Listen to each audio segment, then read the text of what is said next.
صحابی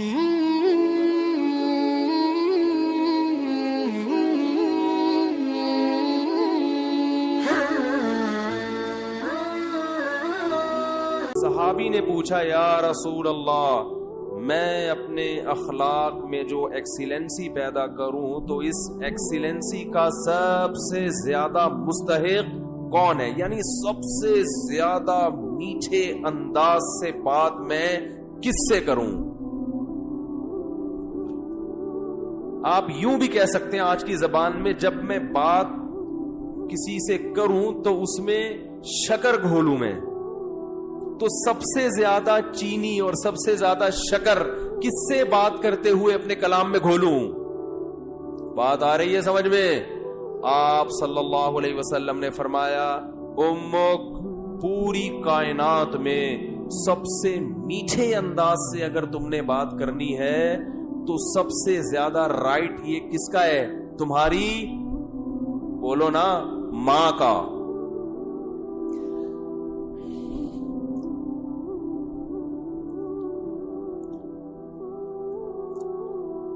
صحابی نے عرض کیا یا رسول اللہ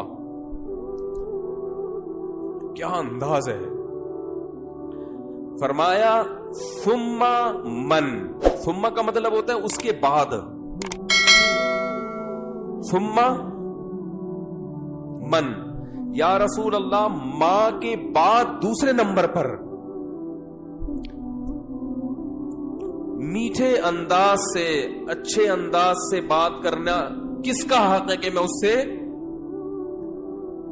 اچھے انداز سے بات کروں؟ ماں کے بعد، ماں کا تو پتہ چل گیا، دوسرے نمبر پہ جو میں سب سے بہترین اور مٹھاس کے ساتھ بات کرنی ہے، اخلاق میں ایکسیلنسی پیدا کرنی ہے، ماں کے بعد دوسرے نمبر پہ کون ہے وہ؟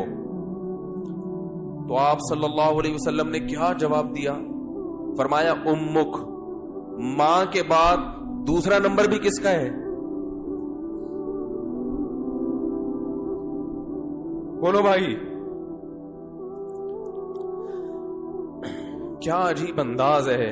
حالانکہ یہ عام عرف کے مطابق جواب سوال کے مطابق، بولو بھائی، نہیں ہے۔ مجھ سے اگر کوئی پوچھے کہ سب سے بڑا حق کس کا، میں کہوں ماں کا، وہ کہ اس کے بعد کس کا، تو میں کہوں ماں کا، وہ کہہ رہے میں اس کے بعد کا پوچھ رہا ہوں، اس کا تھوڑی پوچھ رہا ہوں۔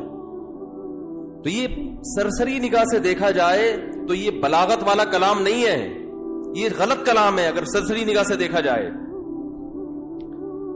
کیونکہ ہم پوچھ رہے ہیں کہ اس کے بعد، ماں کو تو پتہ چل گیا، ماں کے بعد اس کے علاوہ بتائیں آپ، لیکن نبی دوبارہ کس کا نام لے رہے ہیں؟ یہ سرسری نظر میں یہ کلام بلیغ نہیں ہے، لیکن حقیقت میں یہ بلاغت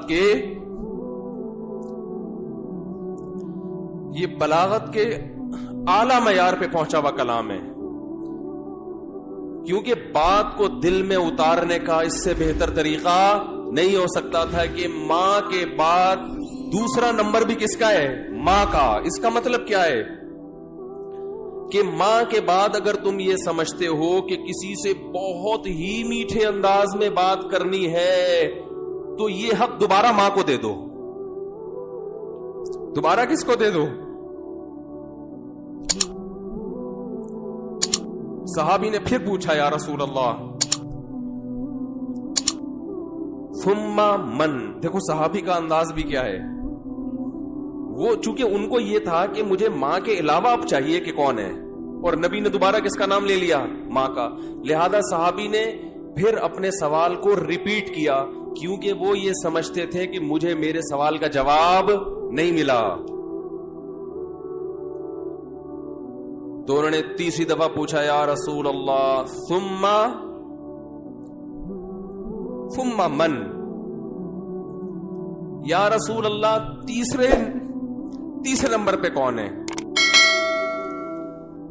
تو آپ صلی اللہ علیہ وسلم نے فرمایا امک، تیسرے پہ بھی کون ہے؟ بولو بھائی، یہ ہے ویمن رائٹس۔ یہ کیا ہے؟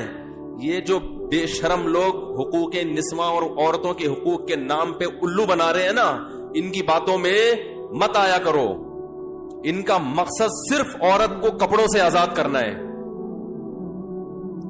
اور مرد کی دسترس سے آزاد کر کے مرد کے مقابلے میں لا کے مرد کا دشمن بنانا، تاکہ مرد عورت سے محبت کرنا چھوڑ دے، اس کا حق دینا چھوڑ دے۔ تمہیں اسلام نے عورت کے جو حقوق بیان کیے ہیں، اس کے بعد ہمیں کسی اور سے عورت کے حقوق کو سمجھنے کی ضرورت نہیں ہے۔ ہمیں کسی لبرل سے، کسی حکومت سے، کسی ویمن رائٹ سے، کسی سے ہمیں سمجھنے کی ضرورت نہیں ہے۔ ہمیں اسلام نے بتا دیا ہے کہ ماں کے روپ میں عورت کا کیا حق ہے، بیوی کے روپ میں عورت کا کیا حق ہے، کہ بیٹی کے روپ میں عورت کا کیا حق ہے، بہن کے روپ میں عورت کا کیا حق ہے۔ اور یہ جو لبرل لوگ ہیں یہ صرف گرل فرینڈ کے حقوق جانتے ہیں، گرل فرینڈ سسٹم معاشرے میں لانا چاہتے ہیں، تمہیں درندہ بنانا چاہتے ہیں، تمہیں زانی بنانا چاہتے ہیں، تمہیں بدکار بنانا چاہتے ہیں۔ ان کا کوئی فیملی سسٹم نہیں ہے۔ جو قوم نکاح کی قائل نہ ہو ان کے ہاں ماں بہن بیٹیاں ہوتی ہیں۔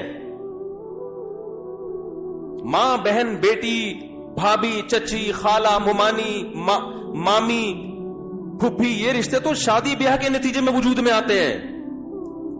اولاد ہوتی ہے تو یہ رشتے وجود میں آتے ہیں، پھر ان رشتوں کا پاس رکھنے کا حکم دیا گیا ہے۔ جن قوموں میں ہاں رشتے ہی نہیں ہے تم ان سے سیکھ رہے ہو کہ عورت کے حقوق ہمیں بتاؤ۔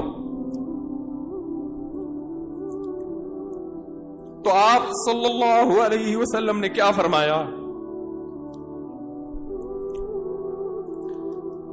تیسرے نمبر پہ کس کا حق ہے؟ بولو بھائی، ماں کا۔ پھر صحابی نے پوچھا ثم من؟ اس کے صحابی بھی پوچھتے جا رہے ہیں، دیکھو رک نہیں رہے، کیونکہ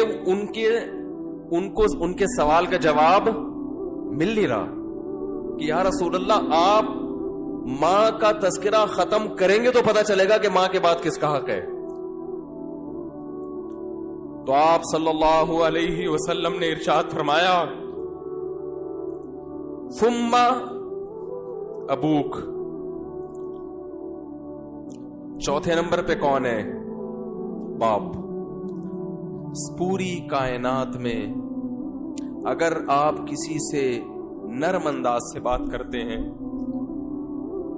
میٹھے لب و لہجے میں بات کرتے ہیں، بہت سے لوگ ہیں جن سے آپ بہت نرم انداز میں بات کرتے ہیں، اپنے باس سے آپ سر کہہ کے بات کرتے کہ نہیں کرتے؟ کبھی آپ نے دیکھا کہ اس نے تھوڑا سا سختی کی ہو، آپ نے آنکھیں ماتھے پہ رکھ لی ہو؟ کبھی دیکھا آپ نے؟ ہے بھائی، ایک فوجی اپنے آفیسر کے سامنے کیسے بات کرتا ہے؟ آپ نے دیکھا کبھی وہ ابے تبے سے بات کر رہا ہوں ہے؟ میں کسی کی نہیں سنتا، میری اپنا لائف سٹائل ہے، سر مجھے زیادہ آرڈر نہ دیا کرو؟ کبھی دیکھا آپ نے ایسے سٹائل میں بات کر رہا ہو؟ سر یہ جو آپ ہر وقت کی نصیحتیں کرتے ہیں مجھے سمجھ میں نہیں آتی۔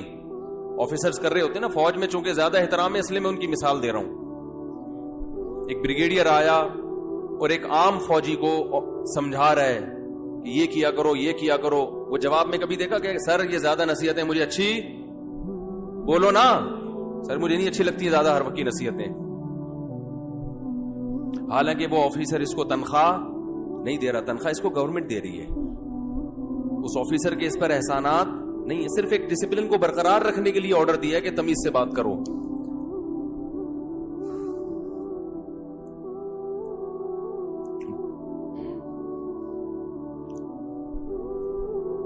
اس نے آپ کے لیے قربانیاں دی ہیں،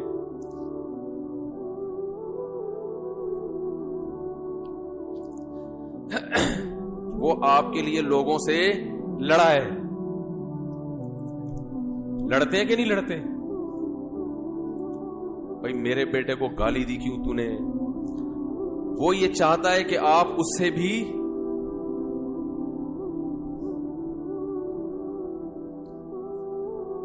آپ اس سے آگے چلے جائیں۔